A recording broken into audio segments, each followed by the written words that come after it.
Good afternoon to all of you. So, in the yesterday's session, we have discussed about axial skeleton, which include skull, vertebral column, ribs, and rib cage.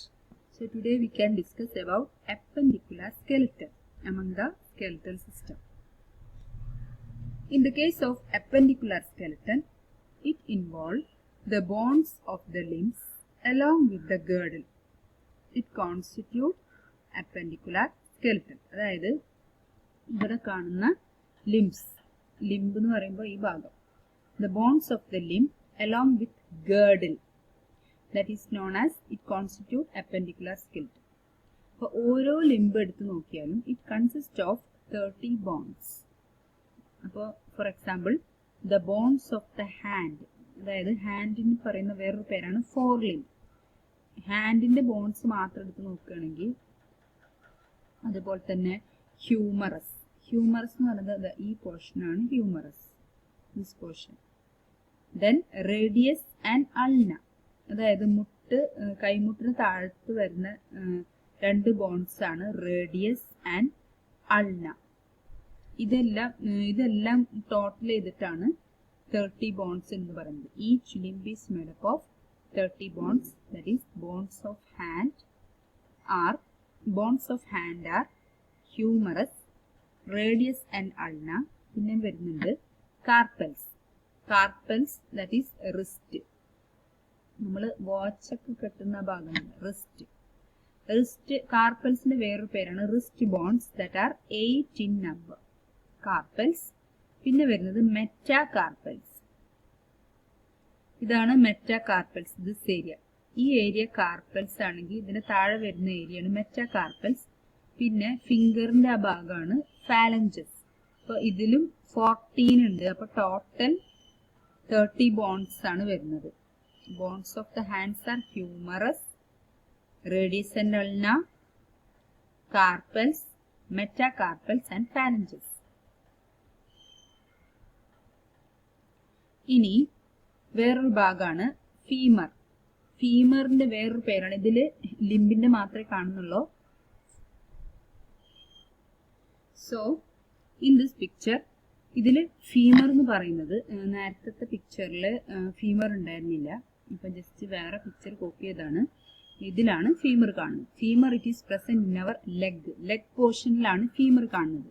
It is also known as thigh bone. It is the largest bone. ഇതാണ് largest bone ആയ femur. thigh bone വേറൊരു പേരുണ്ട്, തൈസിൽ കാണുന്ന bone. Then coming is tibia and fibula. പിന്നെ കാൽമുട്ടിന്റെ താഴോട്ട് വരുന്നത് ഭാഗത്ത് രണ്ട് ബോൺസ് വരുന്നുണ്ട്, അതാണ് ടിബിയ ആൻഡ് ഫിബുല. പിന്നെ വരുന്നതാണ് ടാർസൽസ്, ദെൻ മെറ്റാടാർസൽസ്, ദെൻ ഫാലഞ്ചസ്. അതായത് കാലിന്റെ വിരലുകളുടെ ഭാഗത്താണ് ഫാലഞ്ചസ് വരുന്നത്. അപ്പൊ ടാർസൽസ് വേറൊരു പേരാണ് ആങ്കിൾ ബോൺ. നമ്മൾ റൊട്ടേറ്റ് ചെയ്യുന്ന ഭാഗം, കാല് റൊട്ടേറ്റ് ചെയ്യില്ലേ, ഈ ഭാഗമാണ് ടാർസൽ. അതിന് 7 നമ്പേഴ്സ് ആണ് ആങ്കിൾ ബോൺസ് ഉള്ളത്. Metatarsals 5 in number, phalanges 14 number. This are the bones of the leg. അപ്പൊ ലെഗിന്റെ വേറൊരു പേരാണ് hind limb. So the bones of the hind limb ആണ് ഇത്രയും. നമ്മൾ നേരത്തെ പറഞ്ഞ bones of the fore limb ആണ് നമ്മൾ നേരത്തെ പറഞ്ഞത്, ഹ്യൂമറസ്, റേഡിയസ്, അൾന, അതൊക്കെ പറഞ്ഞത്. ഇത് bones of the hind limb or legs.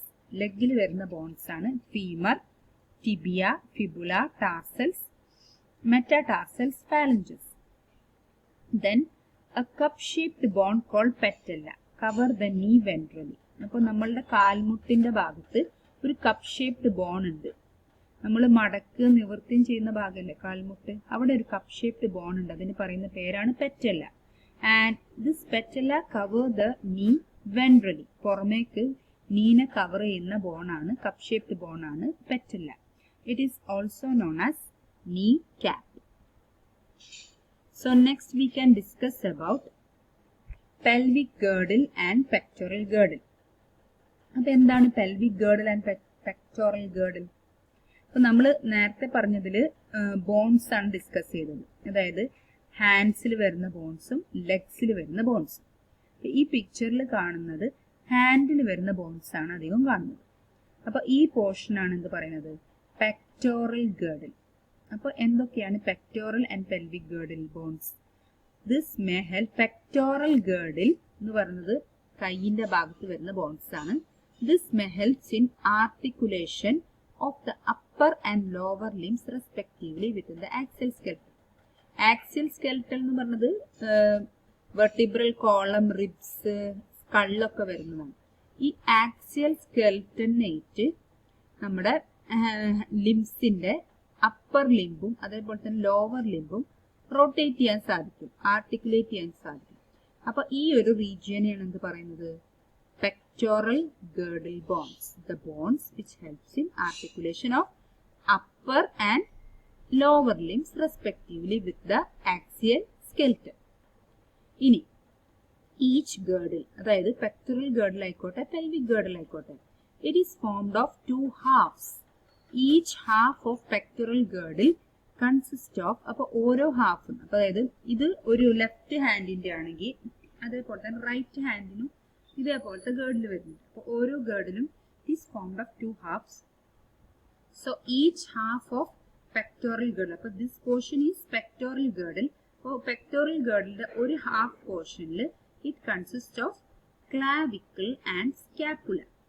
അപ്പൊ എന്തൊക്കെയാ വരുന്നത്, ഇതാണ് ക്ലാവിക്കിൾ. ക്ലാവിക്കിൾ എന്ന് പറയുന്നത് നമ്മളെ നെക്കിന്റെ താഴത്ത് വരുന്ന 2 ബോൺസ് ആണ് ക്ലാവിക്കിൾ. Then scapula. സ്കാപ്പുല എന്ന് പറഞ്ഞ ട്രയാങ്കിൾ പോർഷൻ ആണ് സ്കാപ്പുല. അപ്പോ this scapula it is the larger triangular flat bone. Flat bone ആണ് situated in the dorsal part of thorax. Thorax എന്ന് പറയുന്നത് റിബ്സ് ഒക്കെ ഉള്ള ഭാഗം അല്ലെ, അതിന്റെ ബാക്ക് പോർഷനിൽ, അതായത് ഡോർസൽ പോർഷനിലാണ് സ്കാപ്പുല കാണുന്നത്. Between 2nd and 7th rib, അതായത് സെക്കൻഡ് പിക്ചറിൽ ഈ 2nd റിബിന്റെ അതേപോലെ തന്നെ 7th റിബിന്റെ ബിറ്റ്വീൻ ആയിട്ടാണ് എന്ത് വരുന്നത്, സ്കാപ്പുല വരുന്നത്. So they are located dorsal to the thorax. Now the dorsal flat triangular body of scapula, they have a slightly elevated ridge.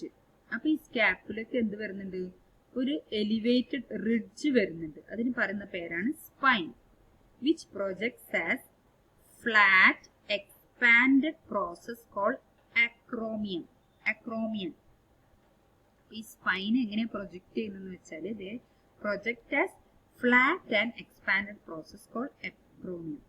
അപ്പോൾ ഈ ക്ലാവിക്കിളും അതേപോലെ തന്നെ ക്ലാവിക്കിളും ഈ സ്കാപ്പുലയും തമ്മിൽ ആർട്ടിക്കുലേറ്റ് ചെയ്യുന്നത് ഈ acromion പൊസിഷനിലാണ്. This is the acromion position, flat expanded process. That is സ്പൈന് എക്സ്പാൻഡ് ചെയ്താണ് acromion ആവുന്നത്. ഈ ക്ലാവിക്കിളും സ്കാപ്പുലയും ആർട്ടിക്കുലേറ്റ് ചെയ്യുന്നത് ഈ acromiയത്തിലാണ്. Okay, then below the acromion there is a depression called glenoid cavity. ഈ acromiയത്തിന്റെ താഴെയായിട്ട് നമുക്ക് കാണില്ല, there is a depression, ഒരു കുഴി പോലെ കാണാം. that is called glenoid cavity. ഈ glenoid cavity ആണ് which articulates with the head of the humerus. ഇതാണ് ഹ്യൂമറസ് എന്ന് പറഞ്ഞ ബോൺ. ഇതിന്റെ ഹെഡ് പോർഷൻ ആണ് ഇവിടെ കാണുന്നത്. അപ്പൊ ഹ്യൂമറസിന്റെ ഹെഡ് പോർഷനായിട്ട് ആർട്ടിക്കുലേറ്റ് ചെയ്യുന്നത് glenoid cavity ആണ്. അതായത് acromiയത്തിന്റെ below there is a depression called glenoid cavity. ആ ഡിപ്രഷനിലാണ് the head of the humerus articulates and it may form shoulder joint. Shoulder എന്താണെന്ന് അറിയാലോ നമുക്ക്. ഷോൾഡർ ജോയിന്റ് ഫോം ചെയ്യുന്നത് ഈ ഹ്യൂമറസിന്റെ ഹെഡ് പോർഷനും അതേപോലെ തന്നെ acromiയത്തിന്റെ depression called glenoid cavity articulate ചെയ്തിട്ടാണ് ഷോൾഡർ ജോയിന്റ് ഫോം ചെയ്യുന്നത്. ദെൻ ഈച്ച് ക്ലാവിക്കിൾ, ഓരോ ക്ലാവിക്കിളിനെ എടുത്തു നോക്കിക്കഴിഞ്ഞാൽ it is a long slender bone with 2 curvature. ഇത് ഒരു കർവേച്ചർ, അതേപോലെ തന്നെ വേറെ കർവേച്ചറും വരുന്നുണ്ട്, അത് അടുത്ത ക്ലാവിക്കിളിലാണ്. So the bone is commonly called collar bone. നമ്മുടെ കോളർ പോർഷനിൽ കാണുന്ന ബോൺ ആണ് clavicle. It has 2 curvature and it is a long slender bone. ഇനി അടുത്തത് നമുക്ക് പറയാനുള്ളത് പെൽവിക് ഗേർഡിൽ, അതായത് ലെഗ് പോർഷനിൽ വരുന്ന ബോൺസ്. അപ്പൊ പെൽവിക് ഗേർഡിൽ എന്തൊക്കെ ഇൻക്ലൂഡഡ് ആണ്? The pelvic girdle which consist of 2 coxal bones. ഈ പോർഷൻ ആണ് എന്ത്? കോക്സൽ ബോൺസ് എന്ന് പറയുന്നത്. അതായത് ഇത് ഒരു പെൽവിക് ഗേർഡിലെ ഒരു ഹാഫ് ആണ്, അടുത്ത ഹാഫ് നെക്സ്റ്റ് ലെഗിലാണ്. അതുകൊണ്ട് ആ ലെഗിലത്തെ കോക്സൽ ബോണും കൂടി കൂട്ടിയിട്ടാണ് it consist of 2 coxal bones എന്ന് പറയുന്നത്. അപ്പോൾ each coxal bone it is formed by 3 bones. ഓരോ കോക്സൽ ബോണും 3 ബോൺസ് ജോയിൻ ചെയ്തിട്ടാണ്. ഏതൊക്കെയാണ്? Ileum, then ഇഷിയം. ഇഷിയം എന്ന് പറയുന്നത് ഈ കാണുന്നതാണ് റിംഗ് ഷേപ്പിൽ. Then pubis. അങ്ങനെ ഈ ഒരു ഭാഗമാണ് പ്യൂബിസ്, താഴെ കാണുന്നത് ഇഷിയം, മുകളിൽ കാണുന്നത് ilium. This constitute coxal bone.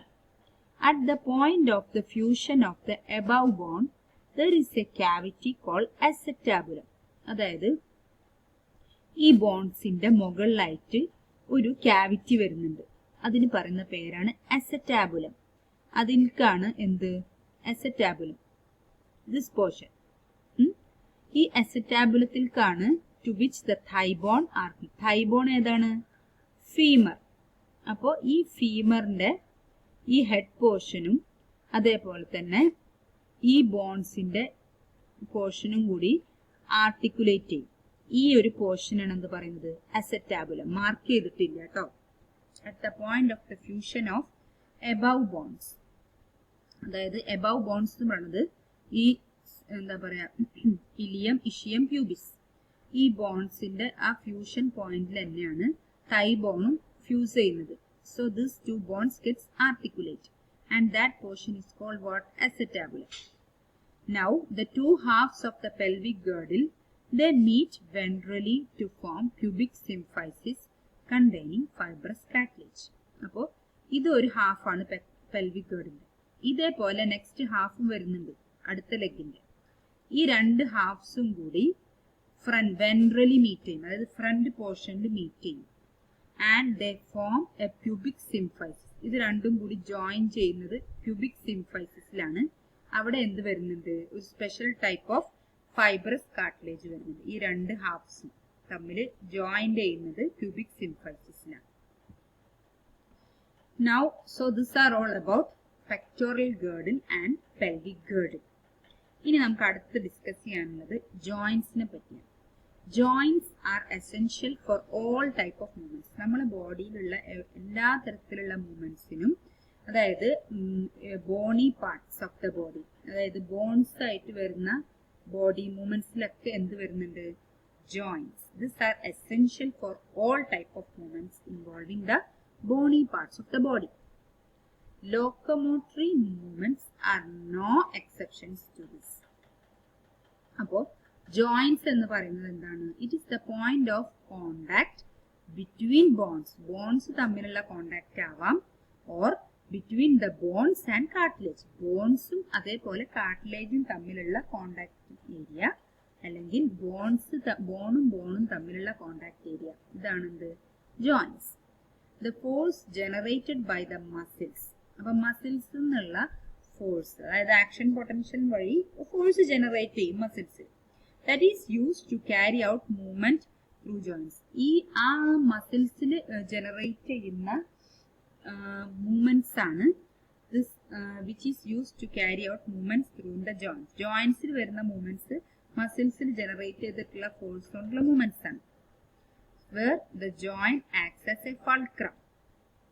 Now the movability of the joints. അപ്പോൾ ഓരോ ജോയിന്റ്സിനും പർട്ടിക്കുലർ ടൈപ്പ് ഓഫ് മൂവബിലിറ്റി ആണ്.